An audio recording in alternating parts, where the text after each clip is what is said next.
Lebah non-inspiratif, itulah kata yang ingin kita bahas kali ini.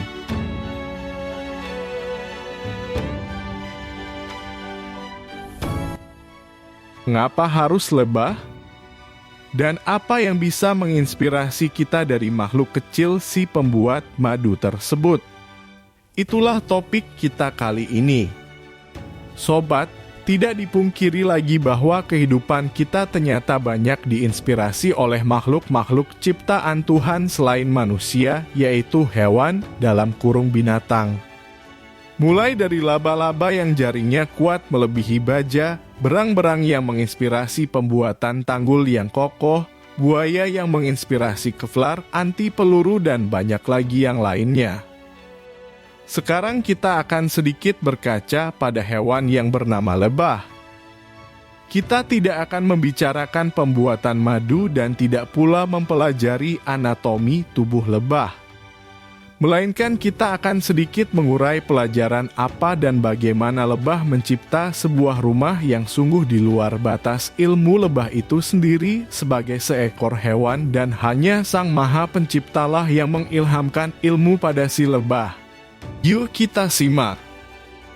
Tahukah sobat bahwa lebah memilih membuat sarang dengan bentuk heksagonal alias persegi 6, bukan kotak atau lingkaran atau bentuk-bentuk yang lain? Kenyataannya setelah diteliti, bangun ruang berbentuk heksagonal atau persegi 6 itulah yang bisa menampung lebih banyak isi ruangan daripada bentuk-bentuk yang lain. Segi 6 akan memakan lebih sedikit tempat dengan ruang penyimpanan yang maksimal dan tidak akan membuat kekosongan yang mubazir atau sia-sia di sela-sela ruang lainnya. Jangan beranggapan bahwa lebah akan membangun sarang tersebut dari arah tengah.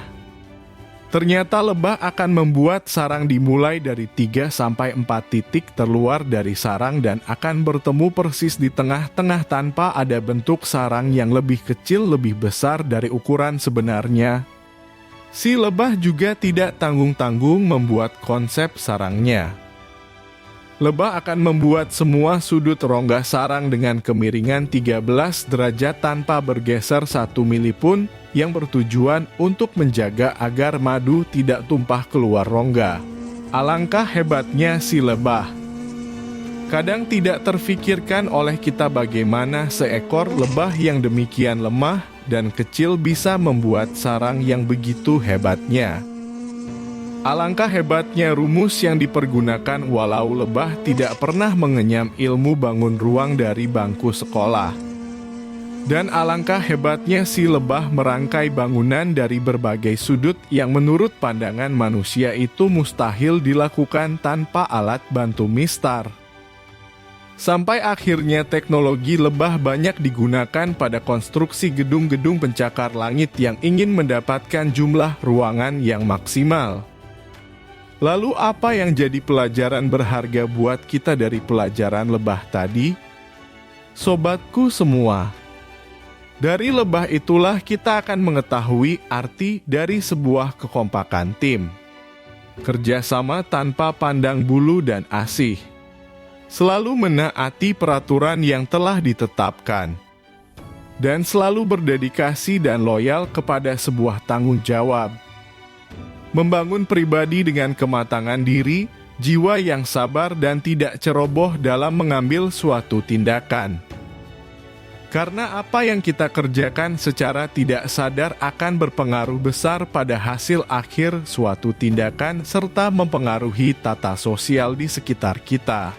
Selain itu, sobat juga bisa belajar kebaikan dari kehidupan lebah yang bisa kita ambil hikmahnya sebagai berikut. 1. Lebah hanya memakan saripati bunga. Lebah hanya menghisap saripati bunga. Ia hanya mengambil yang inti dan membiarkan yang lain.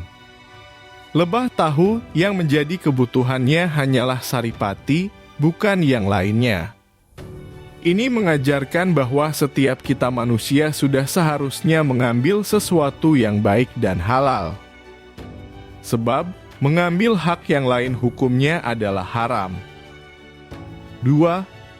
Lebah menghasilkan madu.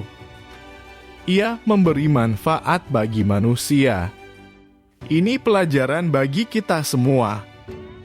Madu berasal dari saripati bunga dan baik, maka keluarnya pun baik. Sesuatu yang halal, keluarnya halal pula. Dan ia banyak memberi manfaat bagi orang lain. 3.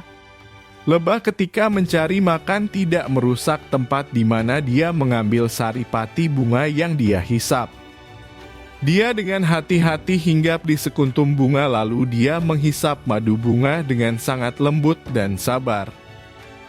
Begitu pula sebaiknya dengan kita manusia harus bisa berusaha mencari rezeki dengan cara yang baik, tidak merusak lingkungan dan alam. 4. Lebah ketika mencari makan dan hinggap di sekuntum bunga dia tidak hanya mengambil yang dia perlukan tetapi kehadirannya membawa manfaat untuk bunga yang ia hinggapi, yaitu dia membantu proses penyerbukan.